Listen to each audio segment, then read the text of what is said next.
गुज़श्ता रकू दे अंदर कल तलाक दे बारे च अल्लाह दी ज़ात ने जो इरशादात फरमाए कि तलाकां तिन जड़ियां होनियां वो तिन ही होनियां। तिन तलाकां तो बाद इंसान का इख्तियार अपनी बीवी तक ख़त्म हो जाना, उसकी कोई सूरत वापसी दी नहीं रह जानी। उस दे दरम्यान मैं गुजारिश की है कि अल्लाह दी ज़ात ने दो तलाकां का जिक्र फरमा के तीसरी तलाक के जिक्र ती पहला अल्लाह ताला ने खुला का जिक्र फरमाया। लफ्ज़ खुला अक्सर असी बोलते हैं सुनते हैं। खुला क्या चीज़ है? खुला यह है कि अगर मियाँ बीवी के दरम्यान ताल्लुकात नहीं चल सकते, एक तो यह है कि खामद नूं अल्लाह की ज़ात ने हक दिते है कि वह तलाक दे दे, लेकिन क्या बीवी मजबूर हो गई है, हुण उसदे कोल कोई इख्तियार नहीं है, उसनूं शरीयत ने इरा दिता है कि वह खामद नूं कुछ माल दे के अपना निकाह ख़त्म करवा लवे। यानी खामद तलाक देने तो राज़ी नहीं है और तंग भी करता पिया, मजबूरी भी है या औरत की मजबूरी है, वो नहीं रह सकती उसदे कोल, खामद तलाक नहीं देना, वो काजी कोल जाए जज कोल जाए, उसके ज़रिए उसनूं कुछ माल दे के खामद नूं तो उसके ज़रिए अपना निकाह ख़त्म करवा दे, खुला करवा लवे। कुरान पाक फरमाया अल्लाह पाक ने वला यहिल्लु लकुम अन तअख़ुज़ू मिम्मा आतैतुमूहुन्ना शैअन इल्ला अन यख़ाफ़ा अल्ला युक़ीमा हुदूदल्लाह।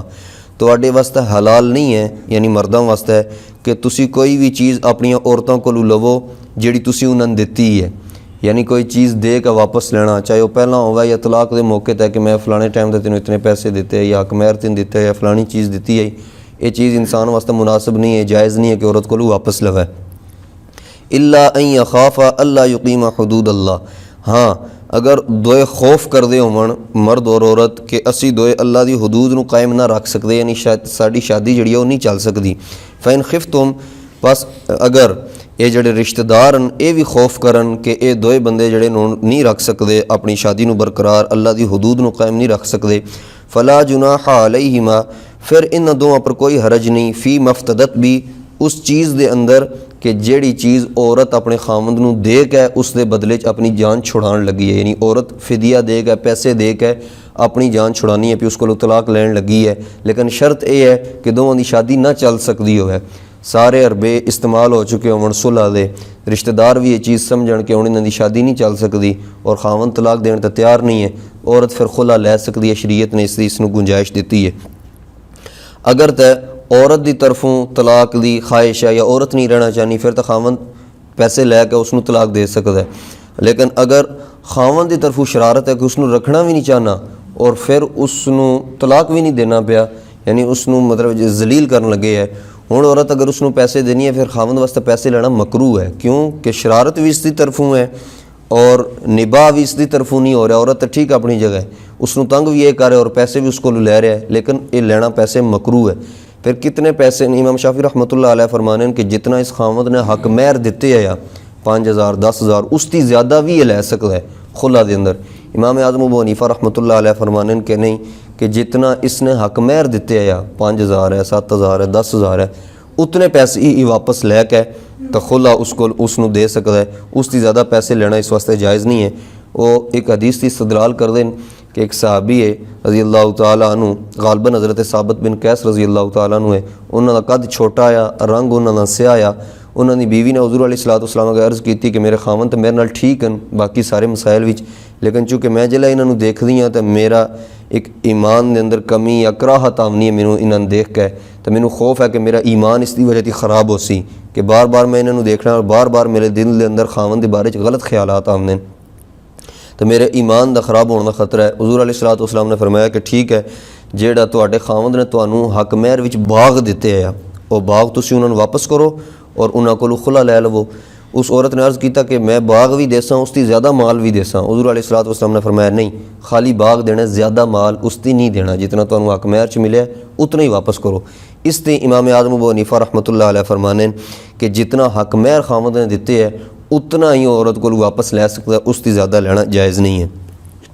तिलका हुदूदुल्लाह फ़ला तातदूहा, ये अल्लाह ताला दी हुदूदन फ़ला तातदूहा, अल्लाह ताला दी हुदूद ती अगे ना बढ़ो, अल्लाह ताला दी हुदूद नूं क्रॉस ना करो किसी भी मसले के अंदर। वमन यतअद्दा हुदूद अल्लाह, जेड़ा अल्लाह ताला दी हुदूद नूं क्रॉस कर सी, हुदूद नूं तरोड़ सी, फ़उलाइका हुमुज़ ज़ालिमून, ये लोग जेड़े ज़ालिम। इस दी अगले रकूच अल्लाह की ज़ात ने फरमाया वइज़ा तल्लक़्तुमुन्निसा फ़बलग़न अजलहुन्न फ़ला ताज़ुलूहुन्न कि जिस टाइम तुसी तलाक दे छोड़ो अपनी बीवियां नूं और अपनी इद्दत पूरी कर लवन फ़ला ताज़ुलूहुन्न फिर तुसी उन्हां नूं ना रोको ऐं यनकिहना अज़वाजहुन्न ए कि वह अपना निकाह करन अपने खामदा नाल इज़ा तराज़उ बैनहुम बिल मारूफ जिस टाइम वो आपस अच्छे तरीके दे नाल राज़ी हो जान ज़ालिका युआज़ु बिही मन कार मिनकुम ਇਹ नसीहत अल्लाह ताला दी ज़ात तुहानूं करदी है ਜਿਹੜੇ ਤੁਹਾਡੇ ਵਿੱਚੋਂ ਉਹ ਲੋਕ ਹਨ ਜਿਹੜੇ ईमान ਲਿਆਉਂਦੇ ਨੇ अल्लाह ते आखरत दे दिन ते ज़ालिकुम अज़का लकुम मा तहर ਇਹ चीज़ ਤੁਹਾਡੇ ਵਾਸਤੇ बदनी तौर ते भी ज़्यादा पाकीज़गी ਦਾ बायस है और दिली तौर ते भी ਤੁਹਾਡੀ पाकीज़गी ਦਾ बायस है ਜਿਹੜੀ अल्लाह दी ज़ात हुक्म देन लगी है वल्लाहु यालमु व अंतुम ला तालमून अल्लाह दी ज़ात जाननी और तुसीं नहीं जानने। इस आयत दा शान नुज़ूल ये है कि हज़रत माकल बिन यसार रज़ी अल्लाह तआला अन्हु सहाबी रसूल है उन्हां दी हमशीरा दा निकाह हज़रत अबुल बद्दाह रज़ी अल्लाह तआला नाल होया। शादी चलदी रही कुछ अरसा लेकिन उन्हां दी औलाद ना हुई घर दे अंदर कोई छोटा मोटा झगड़ा होया ना मुनासिब गल्लां होईयां जिस दी वजह से हज़रत अबुल बद्दाह रज़ी अल्लाह तआला ने गुस्से दे अंदर आके उन्हां नूं एक तलाक दे दित्ती। वो अपने भाई दे घर चलियां गईयां इद्दत गुजर गई इद्दत दे दौरान उन्हां रुजू ना कीता हुण इद्दत जदों ख़त्म हो गई चूँकि उन्हां दे निकाह विचों भी निकल गईयां हुण बाकी लोगों की तरफों भी इन्हां नूं निकाह दा पैगाम आवन लग पिया जिसनूं असीं आखदे हां रिश्ते आवना कि फलाने की तरफों निकाह दा पैगाम फलाने की तरफों। इतने में जेड़े हज़रत अबुल बद्दाह रज़ी अल्लाह तआला अन्हु जिन्होंने एक तलाक दी उन्होंने भी ख्याल आया कि मैं वापस इन्हां नाल दोबारा निकाह कर लवां उन्होंने भी निकाह दा पैगाम भेजा क्योंकि निकाह की गुंजाइश उन्होंने कोल दो तलाकों के मालिक तो जे है ही उन्हें एको तलाक दी। तो हज़रत माकल बिन यसार रज़ी अल्लाह तआला अन्हु जेड़े उन बीवी औरत दे भाई है उन्होंने गुस्सा आया कि तुसी एक तलाक दी है फिर इद्दत के दौरान रुजू भी नहीं किया हुण जदों बाकी तरफों निकाह के पैगाम आवन लग पे तुसी भी निकाह का पैगाम दोबारा भेज छोड़िया। और हकीकत यह है कि वह खुद हज़रत अबुल बद्दाह और उन्होंने बीवी जिन्होंने तलाक उन्हें दी ये दोए आपस राज़ी हो गए कि ठीक है निकाह साडा हुण दोबारा हो जासी तो असीं दोबारा चल जासां साडी शादी चल जासी। लेकिन उन्होंने जेड़े भाई है उस औरत दे उन्होंने गुस्सा इस चीज़ आया कि इन्हें तलाक दी क्यों है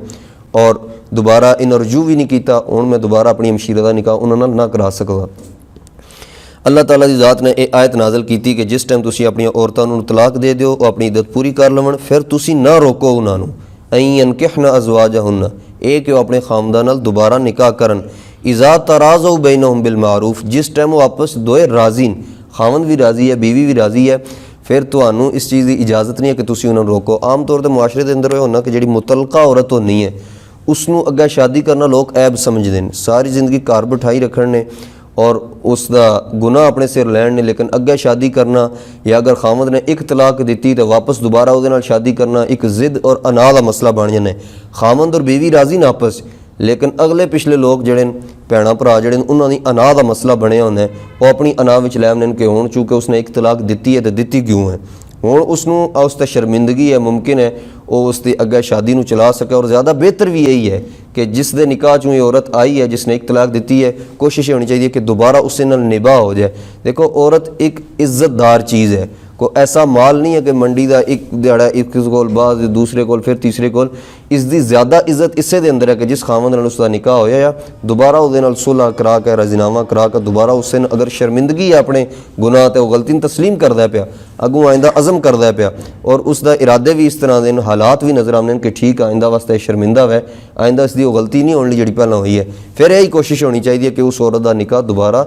उससे खामद नाल होवे लेकिन शर्त क्या है कि उसने एक तलाक दी होवे या दो दित्तियां होण तीन दित्तियां होण तो फिर ये चीज़ जायज़ नहीं है। यही सूरत इत्थे पेश आई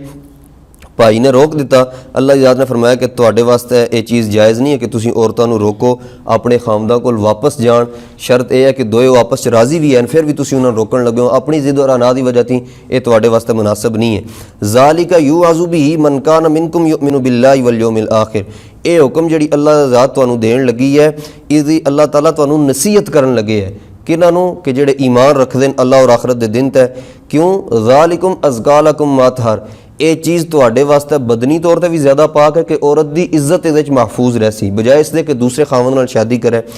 व अतहर और दिली तौर ਤੇ ਵੀ ਜ਼ਿਆਦਾ ਪਾਕੀਜ਼ਾ ਹੈ ਕਿਉਂਕਿ ਔਰਤ ਦੀ ਖਾਹਿਸ਼ ਹੈ ਕਿ ਮੈਂ ਉੱਥੇ ਦੁਬਾਰਾ ਨਿਕਾਹ ਕਰਾਂ। ਜਦੋਂ ਤੁਸੀਂ ਉਸ ਨੂੰ ਮਜਬੂਰ ਕਰਕੇ ਕਿਸੇ ਦੂਸਰੇ ਜਗ੍ਹਾ ਨਿਕਾਹ ਕਰਸੋ, ਖੁਦਾ ਨਾ ਖਾਸਤਾ ਉਸ ਦਾ ਦਿਲ ਕਿਸੇ ਹੋਰ ਤਰਫ ਮਾਇਲ ਹੋਣਾ, ਕੋਈ ਗੁਨਾਹ ਕਰ ਬੈਠਣੀ ਹੋ, ਇਹ ਤੁਹਾਡੀ ਵੀ ਇੱਜ਼ਤ ਵਾਸਤੇ ਮਸਲਾ ਬਣ ਜੇ ਸੀ, ਫਿਰ ਇਹਦੇ ਦੀ ਕਤਲੇਆਮ ਸ਼ੁਰੂ ਹੋਣ ਨੇ, ਮੁਆਸ਼ਰੇ ਦੇ ਅੰਦਰ ਲੜਾਈ ਫਸਾਦ ਹੋ ਸੀ। ਅੱਲਾਹ ਦੀ ਜ਼ਾਤ ਨੇ ਫਰਮਾਇਆ ਕਿ ਇਸ ਵਾਸਤੇ ਇਹ ਤੁਹਾਡੇ ਦਿਲੀ ਤੌਰ ਤੇ ਵੀ ਪਾਕੀਜ਼ਗੀ ਦੇ ਜ਼ਿਆਦਾ, ਜਿਸਮਾਨੀ ਤੌਰ ਤੇ ਵੀ ਪਾਕੀਜ਼ਗੀ ਜ਼ਿਆਦਾ है, इसनू अना का मसला ना बनाओ। ये आयत नाजल हुई तो हज़रत माकल बिन यसार रज़ी अल्लाह तआला ने फरमाया कि अल्लाह पाक का हुक्म सिर अखां ते उन्हें खुद जाकर अपनी भैन का निकाह फिर दोबारा हज़रत अबुल बद्दाह रज़ी अल्लाह तआला ने पढ़ाया जिस टाइम ये आयत नाजल हुई। वल्लाहु यालमु अंतुम ला तालमून। अल्लाह की ज़ात ने फरमाया कि अल्लाह की ज़ात जाननी है सारे अहकामात नूं, आइंदा आने वाले हालात नूं जिहड़े तुहाडे हक विच बेहतर हैं। व अंतुम ला तालमून, तुसीं अपने बारे च नहीं जानते, ना आइंदा आने वाले हालात के बारे जानते हो। इस वास्ते अल्लाह के जिहड़े अहकामात उन्होंने सिर अखां ते रख के कबूल करना चाहिए। अल्लाह ताला कुरान नूं समझण दी अमल दी तौफीक अता फरमाए।